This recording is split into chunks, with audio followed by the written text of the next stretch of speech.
gali būti pats geriausias chirurgas, pats geriausias gydytojas, bet būdamas narkozės poveikyje, pats savo apendicito neišsioperuosi. Pirmą kartą šiuos žodžius išgirdau iš Inesos viename bendram renginyje, kuriame mes susipažinom, ir ji prisistatė kaip coacheris, hipnokoucheris. Ir tiesą pasakius, šiuo klausimu buvau gana skeptiškas, nes galvojau, ką man coacheriu, aš ir pats galiu viską išmokti, yra daug literatūros, yra daug medžiagos internete, ir aš tą dariau, aš studijavau, skaičiau, taikiau savo gyvenime praktikoje savarankiškai.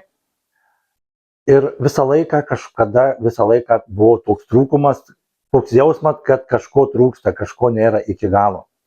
Ir praėjus kiek laiko po mūsų pažinties su Inesa, dalyvavau jos organizuojamame kurse, buvo labai intensyvus kursas, 6 savaičių kursas, kurio metu aš įvardinau iš karto ir kurso metu, ir po kurso galiu pakartoti dabar tą patį praėjus jau nemažai laiko, kad radau tai, ko prieš tai ieškojau 15 metų. Daugelis informacijos, kaip ir girdėta, ir žinoma, tačiau buvo sudėlioti visi taškai ant i, visi kableliai, ir viskas pradėjo darytis daug aiškiau. Ir tas intensyvus mūsų kursas bendras kartu nesibaigė.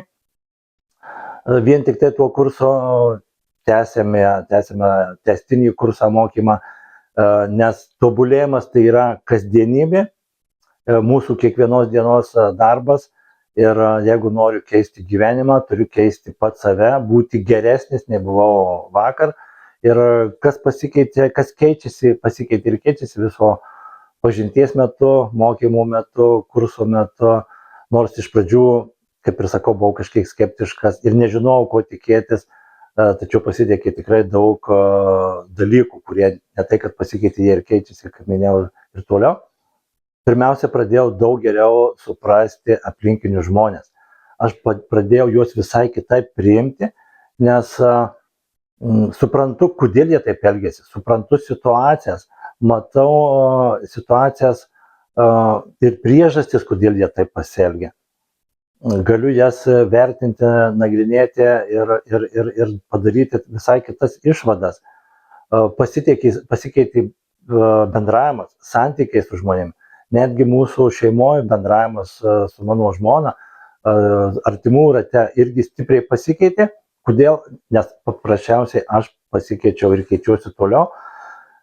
Būtent supratimo dėka, kas yra ne taip, kas buvo ne taip, ką aš galiu pakeisti, ką aš galiu priimti kitaip. Tai pirmiausia irgi vienas iš tų dalykų, kuris keičiasi, tai yra mano paties supratimas apie mane patį.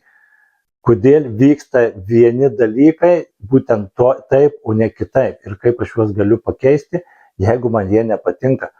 Dar vienas svarbus pokytis, kurį pajutau ir kurį jaučiu, didelis pokytis pakeliui einant į gyvenimo tikslus.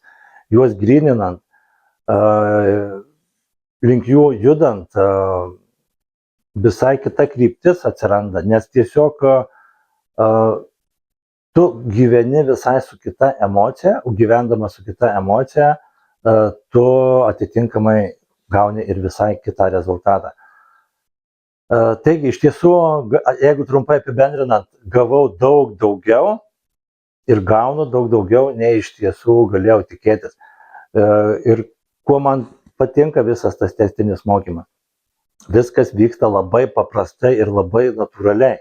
Ir tuo pačiu netikėtai negali galvoti, kaip toj vienoje ar kitoje situacijoje būtų galima spręsti vieną kitą klausimą ar problemą, kuomet susitikimų onlininių mokymų metu ta situacija yra gvildenama, aptariam, gvildenam, gaunam tiesioginį patarimą ir patys ją sprendžiam. Tai ne Inesa sprendžia už mus, mes patys priimam tą sprendimą, kaip mes turim pasielgti ir kaip mes elgiamės. Ir tai aš džiaugiuosi tuo rezultatu, kurį matau, ir džiaugiuosi tais pokyčiais, kuriuos aš jaučiu.